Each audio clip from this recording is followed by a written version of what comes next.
Hello, digital educator, and welcome to this session on using SAMR, more specifically, adding depth to your worksheets and essays through the use of SAMR. The depth word there really being the double entendre as we talk about the SAMR and about going deeper.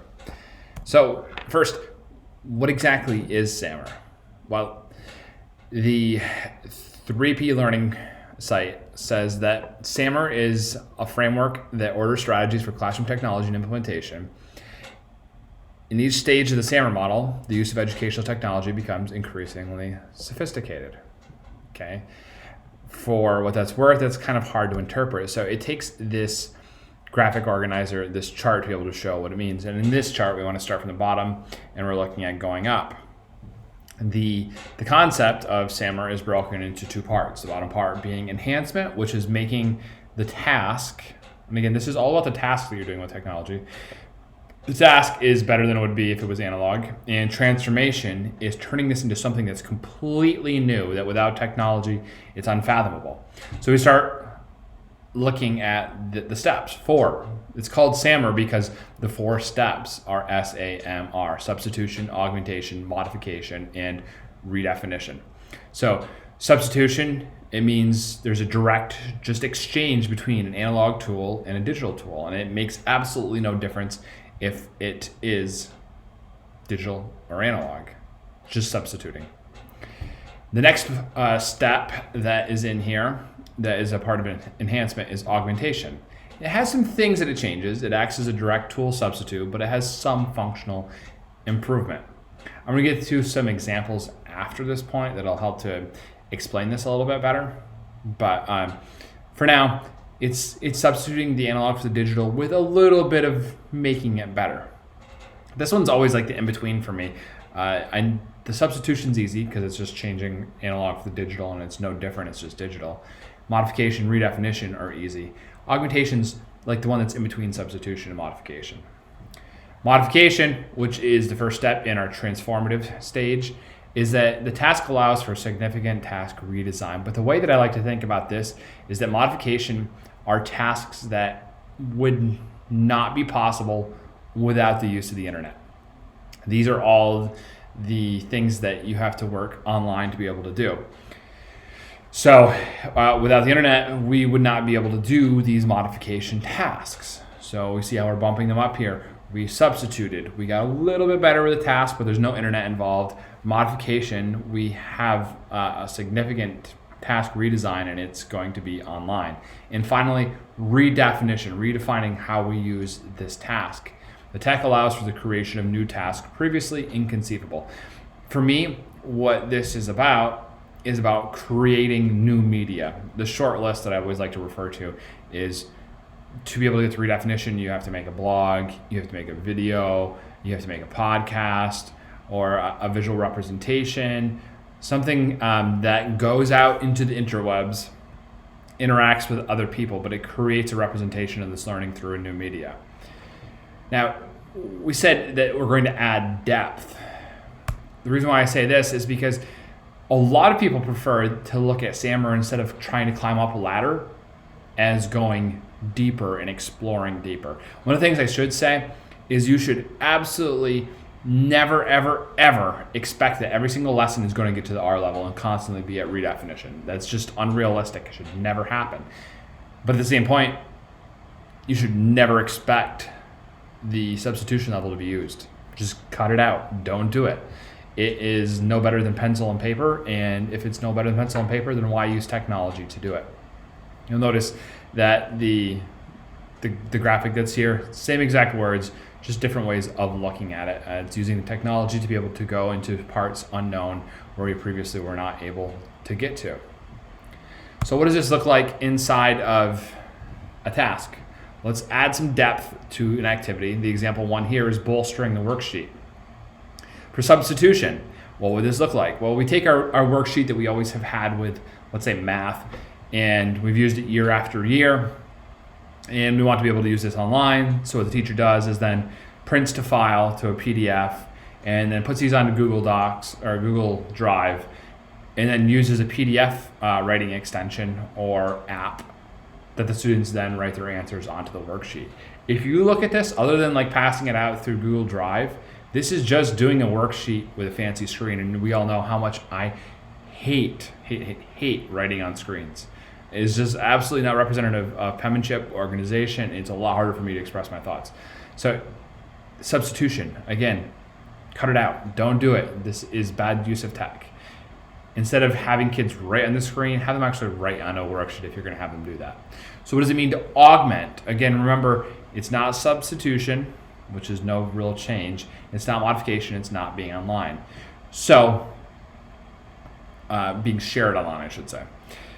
Augmentation, the teacher turns the worksheet into a Google Doc, or this could be Microsoft Word too, depending upon your network connection here, that is then passed out to individuals where students can use voice transcription to respond.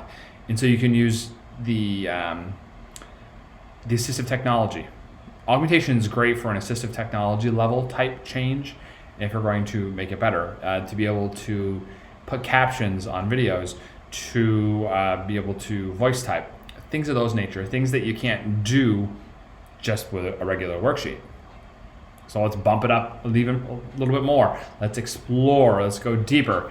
Modification, we know that this has to be online and shared widely. So what it is the teacher goes ahead and records a video that details the solutions to the problems that's on the worksheet, and then hosts these videos to an online location at a later student reference. You notice the student at this point isn't using the technology other than to view the things that are going on. They're not creating things through the use of the tech, and that's fine. With this use of the worksheet, the teacher is creating those things. That way the student can go back and review the videos when it's a time that fits them. The pace and the place flexibilities are in the student's court there. And this allows the kid to go back and to analyze step by step of where things are going wrong. Again, me being a math specialization in undergrad lines up with my thinking a lot better through the use of math worksheets. And finally is redefinition. Well, how are we going to create new media surrounding math worksheets? Well, this is one of my favorite uses. The students go ahead and they have their paper worksheet. Again, I'm not having them write on screens.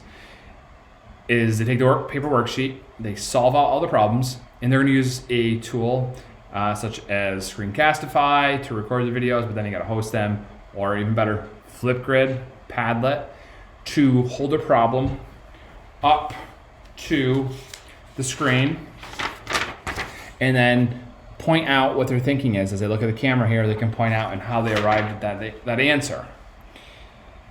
That's hosted online so that other students can view what their thinking is going to be. They can comment on these things.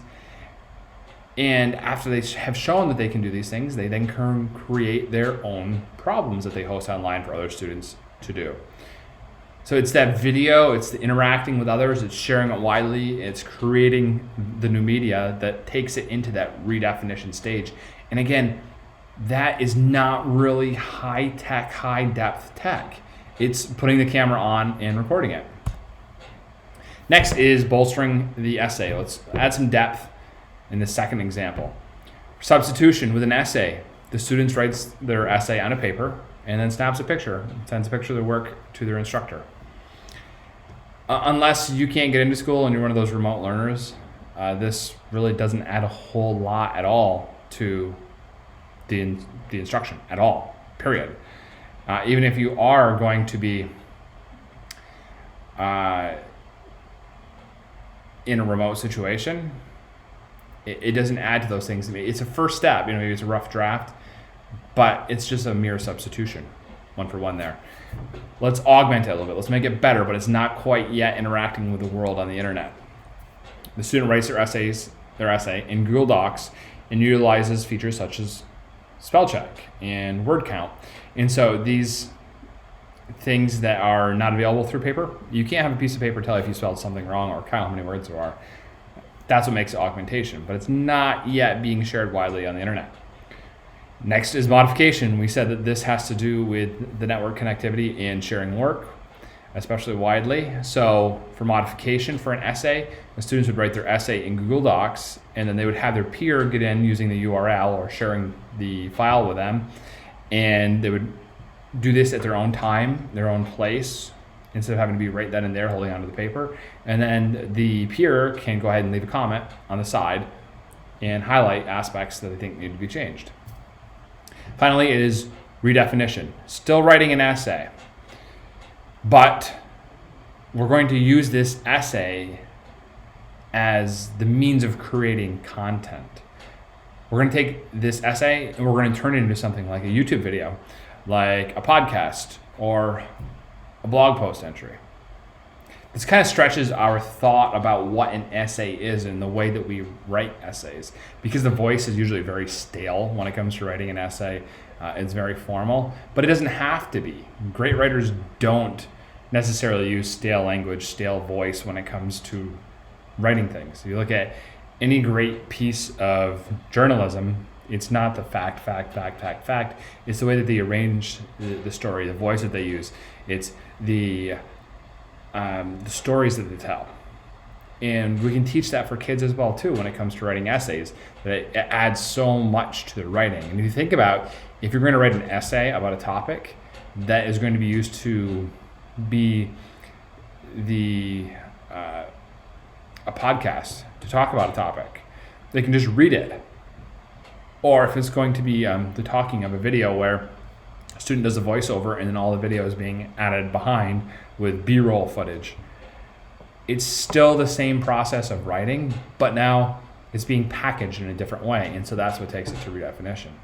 And so that's how I would go about bolstering my worksheet in my essay. That's pretty traditional when it comes to academics, and turning them into things not only paper and pencil, but a lot of the thought behind SAMR is getting things to the level of relevance as well too.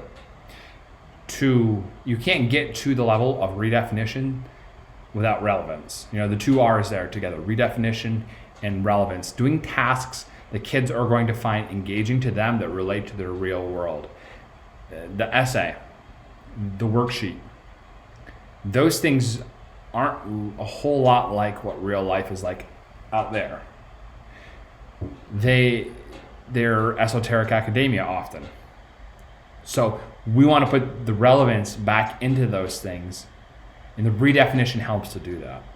I hope this helps to clear things up with SAMR, and I hope that you can take the time to make your worksheets and your essays even better through the use of SAMR.